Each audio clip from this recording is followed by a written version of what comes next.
3-4 વર્ષે મળ્યા, તમે હિસ્ટ્રી જોઈ હશે, એમમાં આપણે શું બોલ્યા હતા અને આજે ક્યાં ઊભા છીએ. જે કમિટમેન્ટ હતું, જે વાતો હતી, એ બધી દેખાય છે. અને જ્યારે અમદાવાદની વાત કરીએ ત્યારે એવરી ટાઈમ છેલ્લા વર્ષથી લોકો ગિફ્ટ સિટીની વાત કરે કે તમે રિયલ એસ્ટેટના પ્રોજેક્ટ કરો છો તો ગિફ્ટ સિટીમાં પ્રોજેક્ટ કરો છો. એટલે એવું કહું હું ઓલવેઝ કે ગિફ્ટ સિટીમાં હાઈએસ્ટ પ્રોજેક્ટ અમે કરીએ છીએ. In terms of square feet, we are highest in Gift City. I think Shivalik Residency, you all must have seen, is a awarded project. And after that success, we have launched a Shivalik Enclave, which has sold very fast when we started.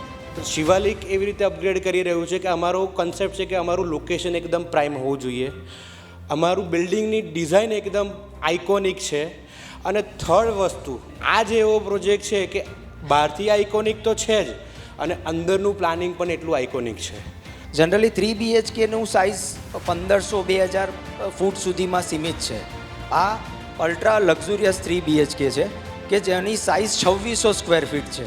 કે ભાઈ હું વિચારી રહ્યો છું કે channel partner તરીકે મારે કામ કરવું છે.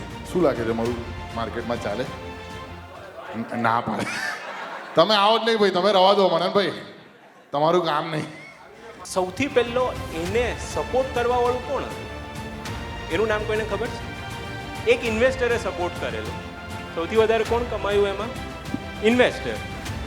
ધ ટાર્ગેટ ઇઝ કે આપણે લેન્ડમાં ઇન્વેસ્ટ કરીશું તો ઇન્વેસ્ટર્સને ઓપોર્ચ્યુનિટી મળે છે કે લેન્ડમાં જોડાવા માટે.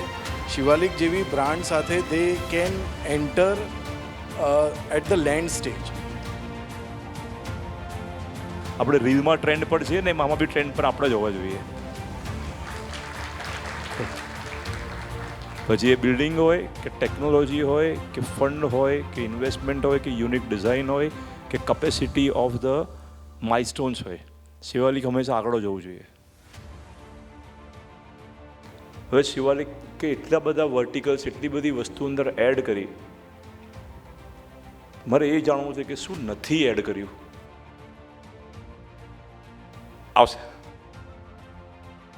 લાઈનમાં જ છે, એવી આવશે.